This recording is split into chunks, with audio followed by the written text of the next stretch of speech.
ప్రభుత్వం మీద బురద చల్లడానికి వాళ్ళు చేసే ప్రయత్నం చూస్తూ ఉంటే ఒక పథకం ప్రకారం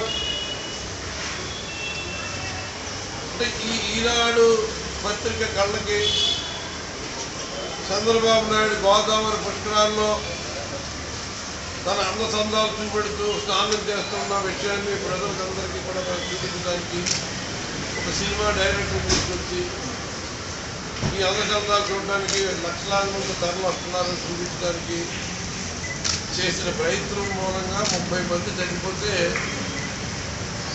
కనీసం ఈనాడు పత్రిక చేయడం కూడా పుట్ల ఆ చంద్రబాబు నాయుడు కోసం 30 మంది కావాలి 50 మంది చచ్చిపోతారని అంటున్నాడు. మాకైతే అర్థం కావాలి. అదే ఈ ప్రభుత్వంలో తప్పు జరగకపోయినా తప్పు జరిగినట్టు చూపించడానికి మాత్రం ఆయన పడుతున్న తాపత్రయాన్ని తాతగాను చూస్తుంటే పత్రికొత్త స్టాండర్డ్ ఏ స్థాయికి దిగజారిపోయిందన్నది ప్రజలు గమనిస్తూ ఉన్నారు. ఇవాళ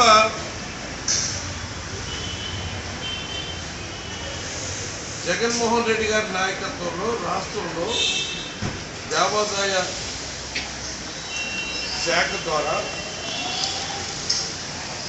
రాష్ట్ర వ్యాప్తంగా పెద్ద ఎత్తున ధర్మ ప్రచారం జరుగుతూ ఉంటే హిందూ ధర్మ ప్రచారాన్ని ప్రజల్లోకి తీసుకెళ్లే కార్యక్రమం చేస్తూ ఉంటే దాని ద్వారా దేవాలయాన్ని అభివృద్ధి చేసే కార్యక్రమంలో నిమగ్నమై ఉంటే ఇవన్నీ కూడా ఈనాడుకి కనపడ్డాడు. ఎక్కడ చిన్న అక్షరముఖం కూడా మనకి ఎక్కడే కనపడుతుంది. రాసేటప్పుడు అంతర్వేదిలో రథం కాలిపోయిందన్నది ఎన్ని సంవత్సరాల నుంచి ఎన్నిసార్లు ఈనాడు ఉదహరించింది. రామతీర్థంలో కొండ మీద ఎక్కడో కొండ మీద ఉన్న రాముల వారి విగ్రహాన్ని తల పగలు కొట్టేసిన విషయం ఎన్నిసార్లు ఉదహరించింది. రాజమండ్రి మరి చంద్రబాబు నాయుడు గారి అర్థం కూడా ఉందేమో అనిపించేలాగా ఈనాడు రాసిన రాతల్లో ఉన్నాయి. సాధారణంగా చంద్రబాబు నాయుడు గారికి అన్ని విషయాల్లో కూడా రామోజీరావు గారు సలహా ఇస్తూనే ఉంటారు. ఆయన సలహాల మీదే నడుస్తున్నట్టుగా ప్రొజెక్షన్ కూడా అవుతుంది.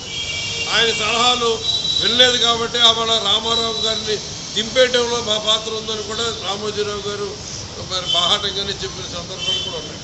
అంటే ఈ కుట్ర వెనుక రామోజీరావు గారి సలహాలు కూడా ఉన్నాయా?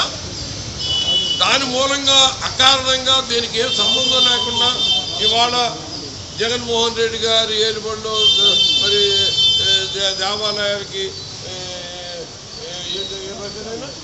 రక్షణ కరువు రక్షణ కల్పిస్తున్నారు. కళ్ళు పెట్టి చూస్తున్న అందరికీ తెలుస్తుంది.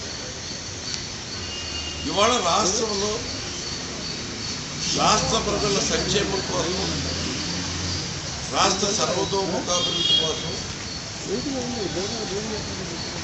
భారతదేశ చరిత్రలోనే ఎప్పుడు జరగని ఒక మహాయజ్ఞాన్ని 8 ఆగమాలని కలిపి ఒక యజ్ఞం చేస్తే వచ్చిన పీఠాధిపతులు దేశంలో ఉన్న పీఠాధిపతులందరూ కూడా వచ్చి దాన్ని ఎంత పొగిడెళ్ళారో దాన్ని అది చూసి సంతోషించి ఇటువంటి యాగంలో పాల్పంచుకునే అదృష్టం మాకు కలిగిందని ఎంత సంతోషపడ్డారో మరి ఈనాడు కనపడింది. మరి చంద్రబాబు నాయుడు అధికారంలో ఉన్నప్పుడు అరిష్టానికి మారుపేరుగా కరువు మండలానికి పెద్దపేట ఎన్ని కరువు మండలాలు గొప్పగా ప్రకటించుకున్నామంటే అంత గొప్ప లీడ్కి చూస్తుంది. వర్షాలు పూర్వక నేలలు ఫీల్డ్ మారిపోయి దీని ఏదో పెద్ద ఇజ్రాయేలీ సైంటిస్ట్ లాగా వాటర్ గన్లతోటి నీళ్లు సప్లై చేశానని అనంతపురం జిల్లాలో పెద్ద ప్రయోగం చేశాను, నా టెక్నాలజీని నేను ఇజ్రాయేల్ కూడా అమ్ముతానని ఏదో ప్రచారం చేసుకునే కార్యక్రమం చేపట్టాను. అది ఈనాటికి చాలా అది మరి సమ్మతంగా ఉందంటే మనమే చెప్పలేదు. వాళ్ళ జగన్మోహన్ రెడ్డి గారు అధికారం చేపట్టిన ఈ 4 సంవత్సరాల 9 నెలల్లో ఇప్పటివరకు ఎక్కడ కరువు మండలాలు ప్రకటించాల,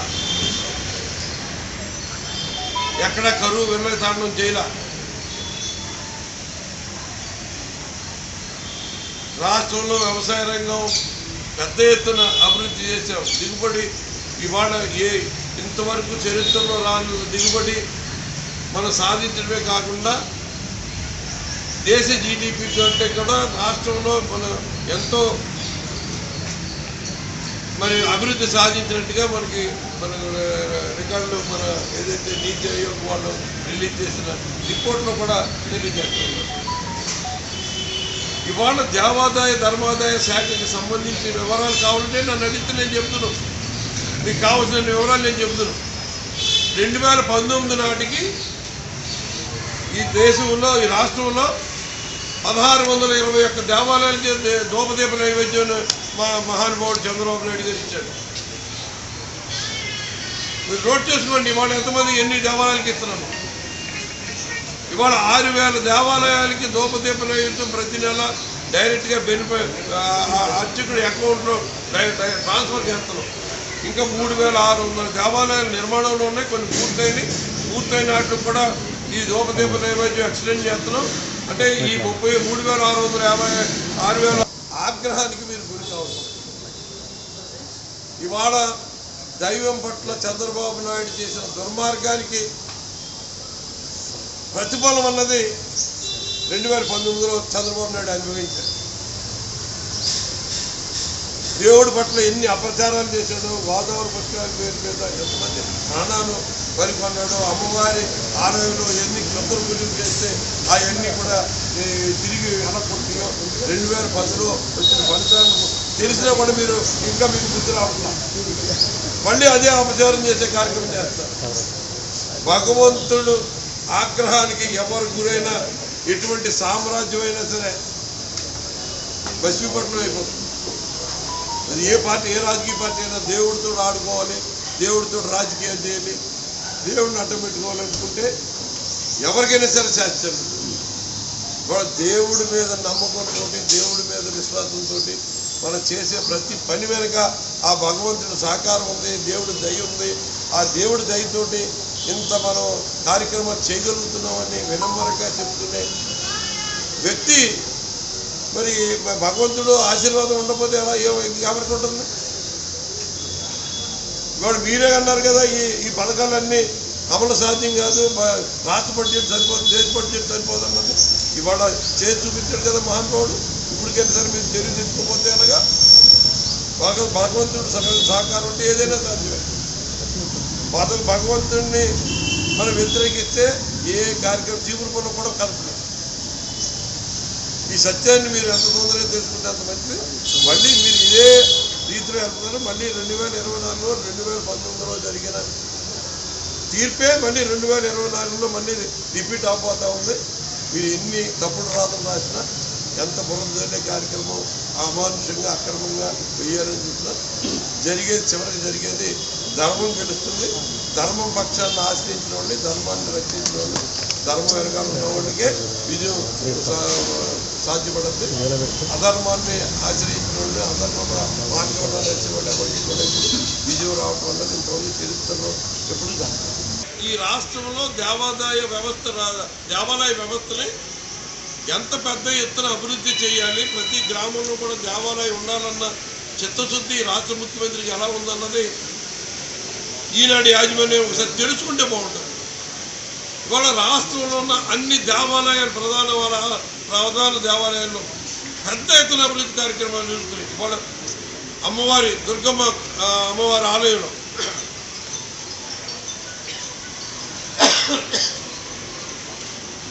దగ్గర 225 కోట్ల రూపాయలతో అభివృద్ధి కార్యక్రమం జరుగుతుంది. కళ్ళారు చూస్తాం. శ్రీశైల క్షేత్రంలో 215 కోట్ల రూపాయలతో అభివృద్ధి కార్యక్రమాలు చేస్తున్నారు. నిన్నటి రోజు మొన్నటి రోజున దేశంలో ఎక్కడా జరగని విధంగా కుంభాభిషేకాలు సాధారణంగా అన్ని గుళ్ళలో జరుగుతాయి. మహాకుంభాభిషేకం జరిగిన సందర్భం చాలా తక్కువ.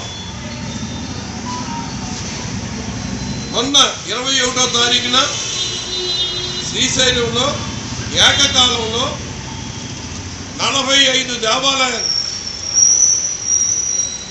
అంటే శ్రీశైల క్షేత్రంలో ఉన్న చిన్న గుడుల దగ్గర నుంచి అన్ని ఉపాలయాలకి, ఎక్కడో నల్లమల అడవుల్లో ఉన్న ఇష్టకామేశ్వరి అమ్మవారి ఆలయానికి కూడా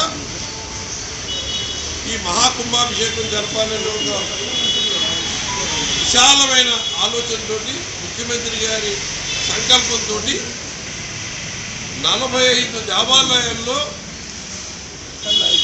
కంచి కామకోట పీఠాధిపతి శ్రీ శ్రీ శ్రీ విజయేంద్ర సరస్వతి, అలాగే మన పుష్పగిరి పీఠాధిపతి విద్యారణ్య శంకర స్వామీజీ, జగద్గురు పండిత రాజ్య గురూజీ, ఇంకా కాశీ పీఠాధిపతులు ఆ నలుగురి సమక్షంలో మహాకుంభాభిషేకం ఏకకాలంలో ఒక గంట కొట్టి, ఆ గంట కొట్టిన సమయానికి మొత్తం 45 దేవాలయాల్లో కూడా మహాకుంభాభిషేకం జరగడం అన్నది చరిత్రలో మొట్టమొదటిసారి జరిగిందని అక్కడున్న పెద్దలందరూ కూడా చెప్పడం జరిగింది. కంచి స్వామివారు చెప్పడం కూడా జరిగింది. దగ్గర 650 కోట్ల రూపాయలకు సంబంధించిన దేవాలయాల పునర్నిర్మాణం కానివ్వండి, కొత్త దేవాలయాలు కానివ్వండి, ప్రాచీన ఎంతో శతాబ్దాల తరబడి ఉన్న దేవాలయాన్ని మళ్ళీ పునరుద్ధరించి వాటిని రిపేర్ చేసే కార్యక్రమం కానివ్వండి, శ్రీవాణి ట్రస్ట్ ద్వారా కానివ్వండి, ఆలయ నిధుల ద్వారా ఆ ఆలయాల్లో అభివృద్ధి కార్యక్రమాల రూపేణా కానివ్వండి, మరి భక్తులకి సౌకర్యాలు కల్పించే విషయంలో కానివ్వండి, క్యూ కాంప్లెక్స్ నిర్మాణం చేసే విషయంలో కానివ్వండి, ప్రసాదం తయారు చేసే దాంట్లో కూడా ఎక్కడ మరి మంచి క్వాలిటీ ఉండేలాగా అక్కడ ప్రసాదం బోర్డులన్నీ కూడా ఆధునీకరించి లేటెస్ట్ టెక్నాలజీతో అక్కడ పోటీ ప్రసాదాలు తయారు చేసే విషయంలో కానీ ప్రతి విషయంలో కూడా చాలా శ్రద్ధ తీసుకుంటున్నాం. ఆర్థిక స్వాములకు సంబంధించి జీతాలు పెంచాం, వారికి వంశపారంపర్య హక్కులు కల్పించాం, ప్రసాదాల్లో క్వాలిటీలు పెంచాం, ప్రసాదాలకు సంబంధించిన ఏదైతే చట్టం ఉందో అవన్నీ కూడా సెంట్రలైజ్ చేసి కమిషనర్ గారిని టెండర్ పిలిచి మనకు వీలైనంత కాంపిటేటివ్ ప్రైస్లో కొని అన్ని దేవాలయాలకి వారికి ఎక్కడికక్కడ డెలివరీ ఇచ్చేలాగా మాట్లాడమని చెప్తున్నాం. దేవాదాయ ధర్మాదాయ శాఖ వ్యవస్థలోనే ఎన్ని రిఫార్మ్స్ తీసుకొచ్చాం. ఇవాళ 83 చట్టం సభలు మొదలుపెట్టాం. ఇవాళ ప్రతి విషయంలోనూ కూడా దేవాదాయ శాఖ ఇంత సమర్థవంతంగా ముందుకెళ్తుంటే ఇవాళ రాష్ట్ర ప్రభుత్వం అధీనంలో అన్ని శాఖల కంటే కూడా మొట్టమొదటిగా ఎండోమెంట్స్ డిపార్ట్మెంట్లో కాంకరెంట్ ఆడిట్ అన్న సిస్టమ్ని తీసుకొచ్చాం. అంటే ప్రీ ఆడిటింగ్ సిస్టమ్. ఏ 1000 రూపాయలు ఖర్చు పెట్టాలన్నా కూడా ఏ ఆలయ ఈవో అయినా సరే ముందు ప్రయర్ ఆడిట్ డిపార్ట్మెంట్ నుంచి పర్మిషన్ తీసుకుని ఖర్చు పెట్టేలాగా, తద్వారా అవినీతికి తావు లేకుండా ఉండాలని ఒక రిఫార్మ్ తీసుకొచ్చాం. ప్రతి ప్రధాన ఆలయంలో కూడా డిఈఓ లెవెల్ నుంచి, ఏఈఓ లెవెల్ నుంచి, సూపరింటెండెంట్ దగ్గర నుంచి, సీనియర్ అసిస్టెంట్ దగ్గర నుంచి జూనియర్ అసిస్టెంట్ వరకు కూడా ప్రతి 3 నెలలకి కూడా రొటేషన్ పద్ధతిలో అక్కడున్న ఉద్యోగులు ఒకే స్థానంలో పాతుకుపోకుండా ఉండటానికి వాడు అన్ని డిపార్ట్మెంట్లోనూ పనిచేసే అనుభవం వాళ్ళకు ఉండాలనే ఆలోచనతో ఎక్కడ ఏ రకమైన తప్పు జరగకుండా ఉండాలని మొత్తం అన్ని దేవాలయాల్లో కూడా రొటేషన్ పద్ధతిలో ముందుకు తీసుకెళ్తా ఉన్నాం. ఇవన్నీ మీకు కనపడట్లేదా? అంటే ఎంతసేపు మీరు తప్పుడు రాతలు రాయటం, మీ ప్రభుత్వం మీద దుమ్ము పోయటమే మీకు అలవాటుగా మారిపోయిందా? మీ పత్రిక స్టాండర్డ్ ఆ స్థాయికి దిగజారిపోయిందా? వాస్తవాలు మీరు జీర్ణించుకోలేరా? నిజాలు చూడలేరా? ఏంటి రాతలు? ఎంత దుర్మార్గమైన రాతలు రాస్తూ ఉన్నారు. మంచి జరిగితే మంచి జరిగినట్టు రాయాలి. ఎక్కడన్నా పొరపాటు జరిగితే మీరు పొరపాటు జరిగిందని చూపించవచ్చు. ఇప్పుడు మీరు ఎక్కడో అమరావతిలో ఒక ఆలయంలో దొంగతనం జరిగిందన్నారు, పోలీస్ కంప్లైంట్ ఇచ్చాం, పోలీసు వాళ్ళు వస్తారు, దర్యాప్తు చేస్తారు, దొంగలు పట్టుకుంటారు, రికవరీ చేస్తారు. ఇది జరుగుతూ ఉంటుంది. కానీ ఉద్దేశపూర్వకంగా దేవాలయాల్ని పగలగొట్టే కార్యక్రమం చేసి మీరు దేవుడి యొక్క భక్తి విశ్వాసాలు లేని వ్యక్తులు, దేవుడి మీద విశ్వాసం లేని వ్యక్తులు, దేవుడు తలకాయ తీసేసిన మనకేంటనుకునే వ్యక్తులు దేవాలయాలు కూలగొట్టి పురాతనమైన దేవాలు స్వయంభూ విగ్రహాలు మరి పాతాళ విఘ్నేశ్వరుడు దేవాలయం కానీ లేకపోతే ఇంకా ప్రధానమైన ఆలయాలన్నీ మీరు కూలగొట్టేసి మున్సిపల్ చెత్త ట్రాక్టర్ల మీద వేసేస్తే ఈనాడు కనపడలేదు ఎక్కడను. ఈనాడు అమ్మవారి దేవాలయంలో క్షుద్ర పూజలు చేస్తే మీరు కోరుకునే వ్యక్తి కుటుంబాలకి మనకి మేలు జరగాలని క్షుద్ర పూజలు చేస్తే దొరకగూడి అమ్మవారి ఆలయంలో అపచారం జరిగితే అది మీకు కనపడలేదు. ఆ అపచారం మూలంగా ఇక్కడ కృష్ణా నదిలో తెప్పతెరపడిపోయి 9 మంది బలి అయిపోయారు. బలి కోరింది ఆ క్షుద్ర శక్తి. 9 మంది చచ్చిపోయారు. మీరు ఏ ప్రచారం కోసం మీరు తలపెట్టారో 30 మంది 29 మంది చచ్చిపోయారు గోదావరి పుష్కరాల్లో. మీకు ఎక్కడ చీమ కుట్టినట్టు కనపడదు. ఇవాళ ఏమి లేకపోయినా సరే ఉన్నట్టు ఈ ప్రభుత్వం మీద బురదేయడానికి మీరు ప్రయత్నించడం అన్నది ఇది సబబుగా లేదు. ఇప్పటికే మీరు ఆలోచన చేసుకొని ఇవాళ దేవాదాయ శాఖలో ఎంత మరి విప్లవాత్మకమైన మార్పులు తీసుకొస్తున్నామో ముఖ్యమంత్రి గారు మాకు అప్పచెప్పిన బాధ్యతని ఆయన సూచనల మేరకు ఆయన ఏదైతే ఆలోచన మేరకు మీ సాయశక్తిలో కృషి చేసి భగవంతుడికి న్యాయం జరిగేలాగా. ఎందుకంటే ఎవరైనా సరే ధర్మం పక్షాన్ని ఎవరు వహిస్తారో వాళ్ళకి విజయం వాళ్ళ పక్షాన్ని ఉంటుంది. ముఖ్యమంత్రి గారు ప్రతి కార్యక్రమాన్ని ఏదో భగవంతుడు దయతోటే జరిగినట్టు భగవంతుడికే నేను దీని క్రెడిట్ అంతా భగవంతుడికే ఇస్తున్నానని చెప్పే గొప్ప మనిషి ముఖ్యమంత్రి. వాళ్ళ ఆయన ఎంత నేను సమర్థవంతంగా చాకచక్యంగా ఇండియాలో ఎవరు నేను చేయలేని పని నేను చేశానని చెప్పాను. ఆయన గర్వంగా చెప్పాడు. ఎప్పుడన్నా గొప్పగా. మరిన్ని వీడియోస్ కోసం ఛానల్ ని సబ్స్క్రైబ్ చేయండి. లేటెస్ట్ అప్డేట్స్ కోసం వాట్సాప్ ఛానల్ ని ఫాలో చేయండి. అండ్ లింక్ డిస్క్రిప్షన్ లో ఉంది.